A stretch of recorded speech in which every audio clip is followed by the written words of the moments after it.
Dans l'histoire des leaders africains qui avaient une vision pour le continent, nombreux sont ceux qui ont laissé leur vie. On peut citer Patrice Lumumba, Steve Biko ou encore Thomas Sankara. Mais dans cette vidéo, je vais vous raconter l'histoire d'un leader africain qui voulait l'indépendance de son pays, qui voulait la réelle indépendance économique et politique pour son pays. Mais cela a déplu aux États occidentaux qui ont tout fait pour le déstabiliser, voire l'assassiner. À telle enseigne qu'ils ont fomenté un plan très machiavélique qu'ils ont appelé l'opération Persil. Bonjour, je suis Mr. Arès, bienvenue sur ma chaîne YouTube. Si vous ne connaissez pas l'histoire de l'opération Persil, posez-vous confortablement, je vais essayer de vous la raconter de façon brève, succincte et précise. Avant de commencer la vidéo, je tiens à m'excuser pour ceux qui ne sont pas nouveaux sur la chaîne YouTube de l'absence. Ça fait pratiquement un mois que je n'ai pas fait de vidéo, ce qui n'est pas très habituel. J'ai eu beaucoup de choses à gérer d'un point de vue personnel et je travaille également sur un projet qui va arriver bientôt. Comme vous le savez, j'ai entrepris le projet de faire un mini-documentaire lors de mon dernier voyage en Afrique pour montrer un peu la jeunesse dynamique, les gens qui se bougent, toujours dans l'élan de la chaîne YouTube. Là, je suis de retour. Posez-vous confortablement et c'est parti. Let's go. Durant les années 58, la France est en proie à une guerre avec l'Algérie, une guerre très sanglante. Et c'est dans ce contexte-là que le général de Gaulle arrive au pouvoir et il se lance donc dans un projet de décolonisation vraiment très massive au niveau du continent parce que les pays africains demandent la décolonisation de plus en plus. Le monde entier d'ailleurs demande la décolonisation. Et donc le général de Gaulle va donc se lancer dans ce projet-là pour décoloniser l'Afrique francophone, enfin les pays qu'ils ont colonisés. Alors naturellement, ce projet-là n'est pas dénué de toute intention malsaine. Je vous explique. Alors, le général de Gaulle ne veut pas décoloniser pour décoloniser. Il veut décoloniser, mais tout en ayant derrière ce fameux partenariat France-Afrique qui implique des aides financières, mais surtout avoir la même mise sur les richesses du continent. Quelle humiliation!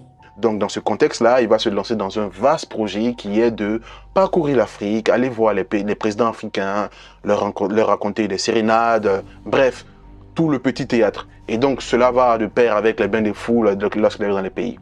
Sauf qu'il décide, dans la continuité de ses voyages, de débarquer à Conakry pour venir expliquer une fois de plus son fameux projet de partenariat. Et le 28 août 1958, Charles de Gaulle débarque à Conakry. Il est accueilli comme il se doit, tout se passe parfaitement bien. Sauf qu'il ne s'attend pas du tout à tomber sur un homme politique pragmatique et qui a du caractère, en l'occurrence Ahmed Sékou Touré. À cette époque, Sékou Touré a seulement 36 ans. Il est député maire au RDA. Et là, il va vraiment tenir tête à Charles de Gaulle de façon publique devant tout le monde. Il va tenir un discours dans lequel il dira que nous ne renonçons pas à l'indépendance. Nous ne renoncerons jamais à l'indépendance. Il dira même plus loin qu'il préfère être un pays libre et pauvre qu'un pays riche sous l'esclavage. Pour moi, c'est une façon de dire très simplement, allez vous faire foutre, donnez-moi mon indépendance. Et ce discours va vraiment déplaire à Charles de Gaulle, d'autant plus que c'est devant tout le monde entier. C'est un petit noir, et en plus de cela, ce n'est pas un bon timing. Parce que, comme je vous l'ai dit, la France est déjà en difficulté avec la guerre en Algérie. En plus de cela, il y a quelques années auparavant, il y a eu la guerre au Vietnam. Donc vraiment, d'un point de vue international, il faut vraiment montrer que la France a une certaine poigne. Et surtout, il ne faut pas que le petit colon africain donne des idées aux autres. Donc là, naturellement, Charles de Gaulle ne digère pas vraiment, il ne digère pas ce discours.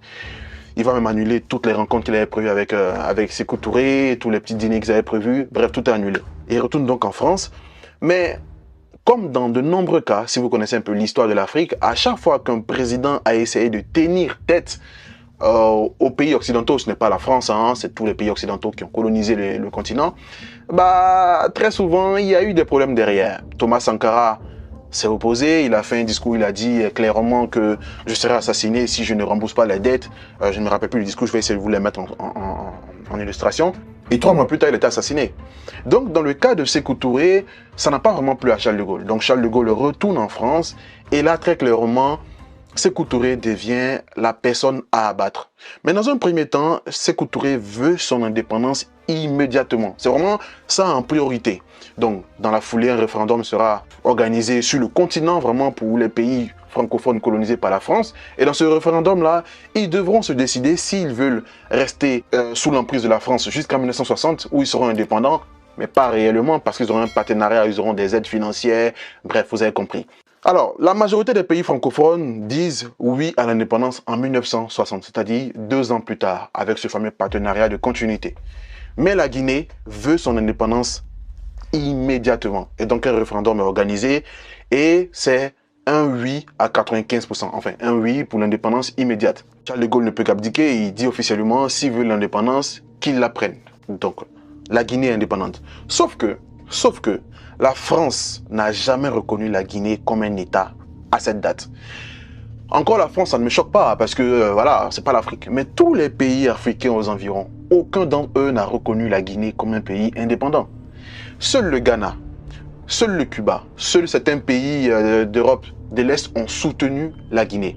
Et donc, dès cet instant, Sékou Touré s'est senti lésé. Et pire encore, le jour de cette indépendance, le 28 septembre 1958, si je ne me trompe pas, je mettrai la bonne date en illustration, ce jour-là, des forces françaises ont pillé la banque où il y a des réserves de fonds de la BCEAO. Donc, Sékou Touré avait un projet, ils ont eu écho que Sékou Touré avait un projet, parce que Sékou Touré a décidé de créer le franc guinéen, de ne plus être dépendant du franc CFA. Je ne vais pas rentrer dans le débat du franc CFA, mais si vous avez un peu de jugeote, vous comprenez bien que cette monnaie, c'est une douille. Donc, il va rentrer en contact avec les forces de l'Europe de l'Est et la monnaie, le franc guinéen sera conçu depuis l'Europe de l'Est. Donc maintenant, la Guinée a sa monnaie. C'est dans ce contexte donc que les forces militaires françaises, certaines forces militaires françaises vont piller donc les réserves, les dernières réserves de franc CFA. Et pire encore, pour bien saboter le projet de Sékou Touré, ils vont injecter dans la circulation de nombreux faux billets de francs guinéens, histoire de décrédibiliser cette nouvelle monnaie. Mais là encore, j'ai envie de dire, c'est soft, c'est très soft. Vu ce qui a été fait auparavant et vu ce qui a été fait dans les années qui ont suivi, on peut se dire que la France a été clémente. Mais non. Alors, il y a une force qui s'appelle la SDECE, Service de contre-espionnage français, qui est devenue la DGSE. Et cette force s'est donnée pour mission